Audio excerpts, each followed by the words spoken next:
अब very important topic है आनुवांशिक अभियांत्रिकी। मॉडर्न बायोटेक्नोलॉजी का पार्ट है, मॉडर्न बायोटेक्नोलॉजी में है और सबसे इंपॉर्टेंट पार्ट ही है आनुवांशिक अभियांत्रिकी या जेनेटिक इंजीनियरिंग। तो आनुवांशिक अभियांत्रिकी जैव प्रौद्योगिकी की एक शाखा है, बायोटेक्नोलॉजी की एक ब्रांच है। सबसे पहले आनुवांशिक अभियांत्रिकी शब्द का प्रयोग पाल बर्ग ने किया था, इसलिए फादर ऑफ जेनेटिक इंजीनियरिंग किसको कहा जाता है? पाल बर्ग को। फिर से देखिए, पाल बर्ग को आनुवांशिक अभियांत्रिकी का जनक या फादर ऑफ जेनेटिक इंजीनियरिंग कहा जाता है। आनुवांशिक अभियांत्रिकी क्यों नाम पड़ा? क्योंकि जैसे इंजीनियरिंग में किसी लोहे को या धातु को तोड़ते हैं, उससे नई चीजें बनाते हैं, उसमें संगठन में बदलाव कर देते हैं, फिर उसका बेरिंग बना लेते हैं, नट बोल्ट बना लेते हैं, उसी प्रकार से आनुवांशिक अभियांत्रिकी में भी क्या करते हैं? डीएनए को तोड़ते हैं, जीन को तोड़ते हैं, इस तरह से करते हैं। एक बार फिर से देखिए, नया टॉपिक आ गया है आनुवांशिक अभियांत्रिकी या जेनेटिक इंजीनियरिंग, और ये बायोटेक्नोलॉजी की एक ब्रांच है, बिल्कुल लेटेस्ट वाली ब्रांच है, नई वाली ब्रांच है। पाल बर्ग को इसका फादर मानते हैं, फादर ऑफ जेनेटिक इंजीनियरिंग मानते हैं पाल बर्ग को। आनुवांशिक अभियांत्रिकी में जीन परिचालन या जीन में हेरफेर करते हैं, जेनेटिक इंजीनियरिंग है। इंजीनियरिंग में क्या करते हैं? मशीनें बनाते हैं, लोहे को तोड़ते हैं, नया आकार दे देते हैं। तो उसी प्रकार से यहां पर क्या किया जा रहा है? जीनों में हेरफेर किए जा रहे हैं, डीएनए में हेरफेर किया जा रहा है, इसलिए इसका नाम है आनुवांशिक अभियांत्रिकी। तो मतलब क्या हुआ आनुवांशिक अभियांत्रिकी का? जीनों में हेरफेर द्वारा किसी जीव की आनुवांशिकता में उपयोगी परिवर्तन करना। जीन बदल दो, अगले जीव की पूरा आनुवांशिक ढांचा बदल जाएगा, यह आनुवांशिक अभियांत्रिकी का मतलब होता है। जेनेटिक इंजीनियरिंग में किसी भी कोशिका के आनुवांशिक संगठन में किसी विजातीय डीएनए को, देखिए जिस डीएनए में चेंज करना होता है, जिस डीएनए की कॉपीज बनानी होती है, उस डीएनए को बोलते हैं विजातीय डीएनए या एलाइन डीएनए। एक ही बात है, इनमें से कोई भी शब्द आ दो एक ही बात होती है।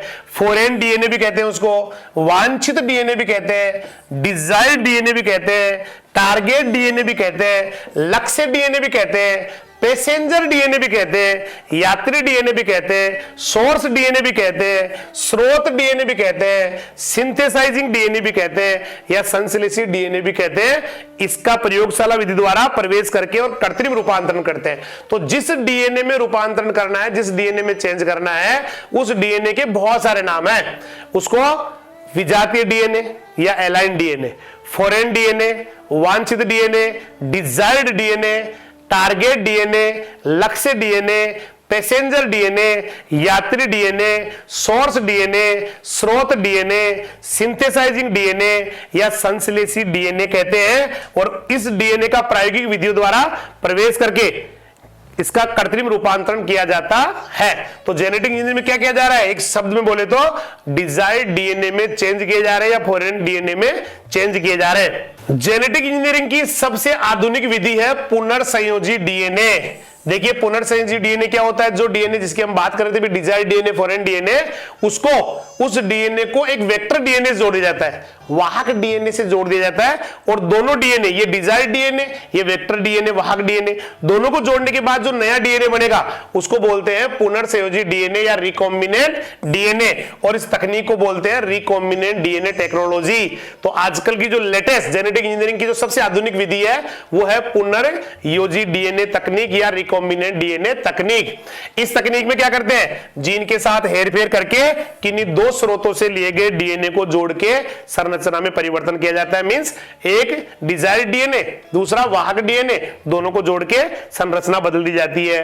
एक जीव के डीएनए के साथ दूसरे जीव के डीएनए को जोड़कर, एक जीव के डीएनए के साथ दूसरे जीव के डीएनए को जोड़कर नया डीएनए बनाने की तकनीक को ही पुनर्योगज डीएनए तकनीक या पुनर्संयोजी डीएनए तकनीक या रिकॉम्बिनेंट डीएनए टेक्नोलॉजी कहते हैं। तथा इस प्रकार से बनने वाले डीएनए को क्या कहते हैं? फिर वही बात आ रही है, पुनर्संयोजी डीएनए कहते हैं या रिकॉम्बिनेंट डीएनए कहते हैं या शॉर्ट में बोलते हैं आरडीएनए। तो क्या किया जा रहा है? एक डिजायर्ड डीएनए, एक वेक्टर डीएनए, वाहक डीएनए, दोनों को जोड़ के नया डीएनए बनाना। तकनीक का नाम हो गया पुनर्संयोजी डीएनए तकनीक या रिकॉम्बिनेंट डीएनए टेक्नोलॉजी। और बनने वाले डीएनए को बोलेंगे रिकॉम्बिनेंट डीएनए। करते क्या इसके अंदर? वांछित डीएनए या डिजायर्ड डीएनए को कुछ एंजाइमों की सहायता से काट लेते हैं या वियोजित कर लेते हैं। और किसके साथ जोड़ते हैं उसको? वाहक डीएनए के साथ, वेक्टर डीएनए के साथ जोड़ते हैं और नए गुणों वाला डीएनए बन जाता है, जिसको रिकॉम्बिनेंट डीएनए या आरडीएनए कहते हैं। इस आरडीएनए या रिकॉम्बिनेंट डीएनए को विशिष्ट पर्पोसी कोशिका में डाल देते हैं, किसी भी जीवाणु में या किसी अन्य कोशिका में डाल देते हैं। जैसे ई कोलाई में डाल देते हैं। ई कोलाई क्या होगी? Host cell. खमीर में डाल देते हैं, खमीर कवक होती है, इनमें डाल के फिर इसकी क्लोनिंग की जाती है, उस डीएनए की संख्या बढ़ा दी जाती है। जैसे ये आप यूं समझ सकते हैं कि जैसे ये आपका डिजायर्ड डीएनए जिसमें चेंज करना है, ये वाहक डीएनए, जनरली वाहक डीएनए प्लाज्मिड काम में लेते हैं जो गोल गोल होते हैं इस तरह से। जैसे ये डिजायर्ड डीएनए हमारा डीएनए है, ये किसी जीवाणु का प्लाज्मिड डीएनए है, तो इसका यहां से जैसे टुकड़ा हटा दिया, हटाने के बाद इसका इस वाले डीएनए का यहां से टुकड़ा काट के लाके इसके यहां पर जोड़ दिया, तो ये वाला तो कौन सा हो गया, वाहक, और ये कौन सा जुड़ गया, डिजायर्ड, और ये नया बन गया आरडीएनए, रिकॉम्बिनेंट डीएनए। दोनों जब जुड़ गए तो इसकी संख्या बढ़ानी होती है, इसकी क्लोनिंग करनी होती है। तो क्लोनिंग करने के लिए क्या करते हैं, एक होस्ट सेल में डाल देते हैं। होस्ट सेल कौन हो सकती है, इसेरिया कोलाई जीवाणु हो सकता है।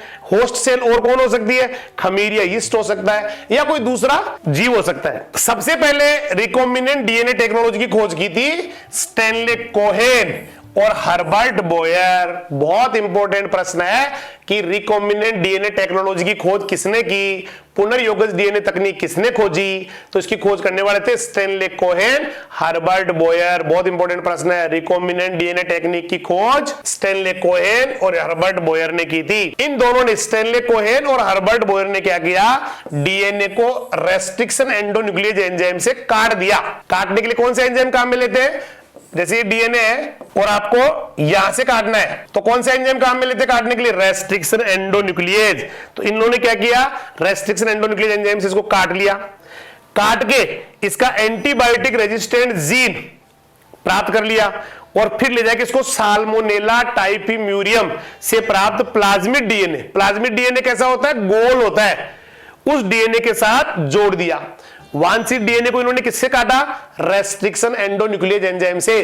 काटने के काम में आने वाला एंजाइम रेस्ट्रिक्शन एंडोन्यूक्लियेज एंजाइम। फिर उसको कहां ले गए, एक प्लाज्मिड के पास ले गए, प्लाज्मिड डीएनए के पास ले गए जो गोल गोल था।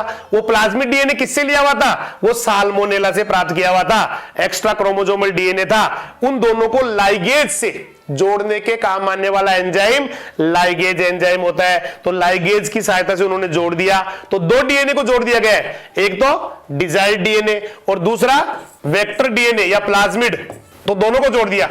और जोड़ने के बाद जो नया डीएनए बना वो रिकॉम्बिनेंट डीएनए था। ऐसे हर्बर्ट बोयर और स्टैनले कोहेन ने रिकॉम्बिनेंट डीएनए बनाया था। अब उन्होंने क्या किया, उस डीएनए को जब नया रिकॉम्बिनेंट डीएनए बढ़ गया, दो डीएनए से जुड़ के, तो उन्होंने इसको होस्ट सेल में डाल दिया, और होस्ट सेल में डाल के उसकी बहुत सारी कॉपीज तैयार कर ली, बहुत सारी संख्या उसकी तैयार कर ली। तो फिर से देखिए, एक बार अच्छी तरह समझ लीजिए इसको। ये मान लेते हैं डिजायर्ड डीएनए, मैं रेड कलर में लिख रहा हूं डिजायर्ड डीएनए को। डिजायर्ड डीएनए के बहुत सारे नाम होते हैं, अभी हमने पढ़ा था, बहुत सारे नाम है इसके, foreign DNA, align DNA, target DNA, gene of interest भी कहते हैं इसको। और दूसरा ये प्लाज्मिड ले लिया इन्होंने साल्मोनेला से। प्लाज्मिड क्या होता है, एक्स्ट्रा क्रोमोसोमल डीएनए होता है, वर्तुल होता है, गोल होता है, डबल स्ट्रैंड होता है। अब इन्होंने यहां से काटा, यहां से काटा, इसका भी यहां से टुकड़ा काटा, यहां से टुकड़ा काटा। काटते किससे, रेस्ट्रिक्शन एंडोन्यूक्लियेज एंजाइम से। जोड़ेंगे किससे, लाइगेज से। तो नया जो बना वो इस तरह से बना, इस तरह से। अब आप देखिए इसमें दो डीएनए हैं, एक बार मुझे बोल के बताइए ये वाला कौन सा डीएनए जो रेड कलर में है, ये है डिजायर्ड डीएनए, फॉरेन डीएनए, जिसमें हमें चेंज करना है। फिर ये काला वाला, काले रंग का जो बच गया, ये कौन सा है, ये गोलाकार वर्तुल डीएनए, इसको प्लाज्मिड कह रहे हैं। ये इन दोनों को, अब ये कौन सा डीएनए बन गया, दो अलग अलग डीएनए जुड़ के, ये बन गया आर डीएनए, या रिकॉम्बिनेंट डीएनए, या पुनर्योजी डीएनए। अब इन्होंने क्या किया, इन्होंने इसको किसी भी होस्ट सेल में डाला। अब होस्ट सेल का मतलब किसी जीवाणु में, इसेरिया कोलाई में, या भी यीस्ट या खमीर में, या किसी अन्य सूक्ष्म जीव में, या किसी भी कोशिका में डाल देते हैं, जहां पर ये क्या करता है, मल्टीप्लाई हो जाता है, मतलब इसकी संख्या बढ़ जाती है। और एक प्लाज्मिड से बहुत सारे प्लाज्मिड बन जाएंगे, या एक आरडीएनए से बहुत सारे आरडीएनए, रिकॉम्बिनेंट डीएनए बन जाते हैं। अब इसके हम पढ़ेंगे स्टेप्स। तो steps in formation of recombinant DNA. सबसे पहले क्या किया गया, ये फॉरेन डीएनए, या इसको डिजायर्ड डीएनए कहते हैं, या जीन ऑफ इंटरेस्ट कहते हैं, इसको निकाला गया। कैसे निकाला गया, पहले हमने उस कोशिका का चयन कर लिया जहां से हमें डीएनए लेना है। वो कोशिका प्रोक्यूरेटिक हो सकती है, वो कोशिका यूकैरियोटिक भी हो सकती है। मतलब हमें हमारे किसी डीएनए को निकालना है तो हम यूकैरियोटिक है, किसी जीवाणु में से निकालना है तो वो प्रोक्यूरेटिक है। तो जिस भी डीएनए में आपको चेंज करना है, वो प्रोक्यूरेटिक है, यूकैरियोटिक में जहां से निकालना है, उसको आप कोशिका का पहले चयन कर लो, फिर उस कोशिका को तोड़ लो, लाइसिस कर लो। लाइसिस का मतलब ऊपर की कोशिका भित्ति हटा लो, अंदर के और भी कोई झिल्ली वगैरह उसको हटा लो और पूरे के पूरे डीएनए को निकाल लो बाहर निकाल के उसको काट लो, क्योंकि पूरा डीएनए तो जुड़ना नहीं है, डीएनए तो बहुत लंबा होता है, हमें तो केवल उसका एक टुकड़ा चाहिए, तो काट लो। काटने के लिए कौन से एंजाइम काम मिलेंगे? रेस्ट्रिक्शन एंडोन्यूक्लियेज या रेस्ट्रिक्शन एंजाइम। तो इसको काट लेंगे और काटने के बाद जो डीएनए आएगा, जो टुकड़ा आएगा, वो कहलाएगा फॉरेन डीएनए, विजातीय डीएनए, टारगेट डीएनए या पैसेंजर डीएनए। मैं समझता हूं समझ में आ गया होगा आपके। सबसे पहले कोशिका का चुनाव किया, उस कोशिका को ऊपर से लाइसिस कर दिया, मतलब उसके ऊपर के आवरण या भित्ति वगैरह हटा दी, अंदर से पूरा डीएनए बाहर निकल के आ गया। अब पूरा डीएनए हमें चाहिए नहीं, हमें तो डीएनए का टुकड़ा चाहिए। तो डीएनए का टुकड़ा करने के लिए या डीएनए का टुकड़ा काटने के लिए रेस्ट्रिक्शन एंजाइम से हमने उसको जहां भी हमें चाहिए, जितना चाहिए उतना काट के उसको अलग निकाल लिया। और जो अलग निकाल के डीएनए का टुकड़ा हमारे पास है, जिसको हम वेक्टर डीएनए जोड़ने वाले हैं, वो वाला क्या कहलाएगा? वांछित डीएनए या फॉरेन डीएनए या जीन ऑफ इंटरेस्ट, इस तरह से उसको बोलते हैं। इस डायग्राम को अगर आप बहुत ज्यादा गौर से देखें तो यहां देखिए, आप अलग से कलर किया हुआ है, अगर आपको दिख रहा हो तो यहां पर देखो अलग से कलर किया हुआ है। ये कौन सा हो गया? ये वो वाला टुकड़ा जो हमें चाहिए, टारगेटेड जीन है। तो देखिए यहां पे हमने क्या किया, इसको काट लिया। यहां पर किसके द्वारा काट लिया? रेस्ट्रिक्शन एंजाइम से।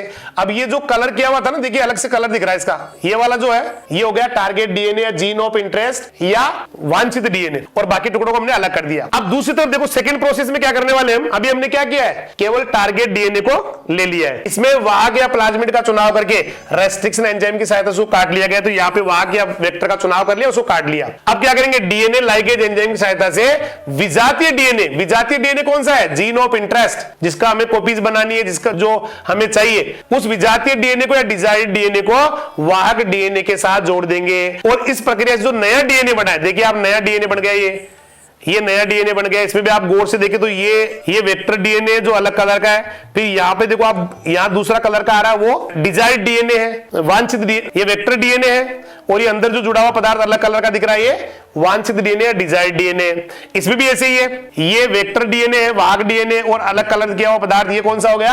वांछित डीएनए। और ये क्या बन गया? अब ये पूरा क्या कहलाएगा? ये कहलाएगा रिकॉम्बिनेंट वेक्टर्स या रिकॉम्बिनेंट डीएनए। तो इस प्रक्रिया से प्राप्त डीएनए क्या बोलेंगे हम? Recombinant DNA. अब स्टूडेंट्स क्या करने वाले हैं, इस रिकॉम्बिनेंट डीएनए को या vector containing target gene, vector भी है और उसके बाद टारगेट जीन भी है, इसको होस्ट सेल में डाल देंगे। होस्ट सेल का मतलब कोई भी कोशिका जिसके अंदर ये अपनी संख्या बढ़ा ले। तो इस आरडीएनए को, इस रिकॉम्बिनेंट डीएनए को क्या करने वाले हैं हम? किसी विशिष्ट प्रपोषी कोशिका में या होस्ट सेल में डालने वाले हैं। तो होस्ट सेल में डाल देंगे और संवर्धन माध्यम में रख देंगे। संवर्धन माध्यम में क्या होगा? इस कोशिकाओं की संख्या बढ़ जाएगी। ये खुद भी रेप्लिकेट होता है अंदर, और ये जीवाणु भी रेप्लिकेट होता है, तो इनकी संख्या बढ़ जाएगी। तो प्रपोषी कोशिका में वृद्धि के साथ साथ ही विजातीय डीएनए की संख्या भी बढ़ जाएगी। विजातीय बोले तो डिजायर्ड डीएनए, जो टुकड़ा हमने इसके ऊपर जोड़ा वेक्टर के ऊपर, ये पूरी की पूरी इनकी बहुत सारी क्लोनिंग हो जाएगी, बहुत सारे डिजायर्ड डीएनए बन जाएंगे। तो इस प्रकार प्रपोषी कोशिका में क्या होगा? प्रपोषी कोशिका बढ़ेगी तो साथ साथ ही डिजायर्ड डीएनए या विजातीय डीएनए की संख्या भी बढ़ जाएगी, और इसे कहते हैं क्लोनीकरण। अब क्लोनिंग से बने हुए आरडीएनए को हम वापस, हमें